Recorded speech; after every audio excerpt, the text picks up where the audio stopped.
So we should talk about the future of the issue and the movement, broadly speaking. And recently there's been an effort to honor kind of important landmark sites in gay rights, LGBT rights history, Stonewall, other places. I wonder if there's any danger in talking about that history when so much of the story has yet to be told. Is that something you worry about? Oh no, I say bring up Stonewall every day, because I hate when I went to the last hearing for the Supreme Court in the morning. I think the date was April 27th of last year. And then I was in Baltimore that night for the second night of the uprising. And I had this terrible disconnect of like white-moneyed gay class politicos being like, well, we would support the Black Lives Matter movement if they weren't harming property or threatening to harm property, as if they didn't understand that this all started in a riot about police violence 40 years ago, about police brutality and police profiling.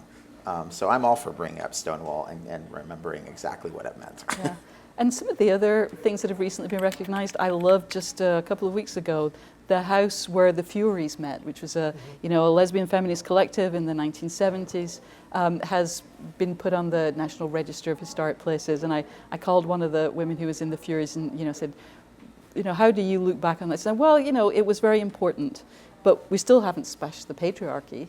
We still haven't won. There's still so much work to be done, but we should still recognize and remember what's come before there, because even within our own community, people tended to get information from local gay papers. You didn't necessarily know what was happening, 2 states over. And so I think even for many people who are in the community, who are very open and want to know about gay issues, there's still stuff that they don't know. So any of these efforts to, bring up these moments from history, however recent or far in the past, are nothing but positive, I think. It's interesting that queer people aren't born into queer families. Right.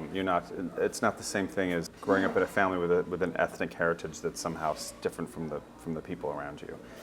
So we have to find our communities, and we have to learn what our history is. Yeah. I think these landmarks are really crucial in helping young people, especially, to see that they're part of a historical line that goes back a lot further than even Stonewall. That there's a continuity and that arc to history, and that they're on it, but they're not at the start of it. Yeah. That there's a lot of important action that precedes them. So what do you all want to see change about how this issue is covered or about the issue itself?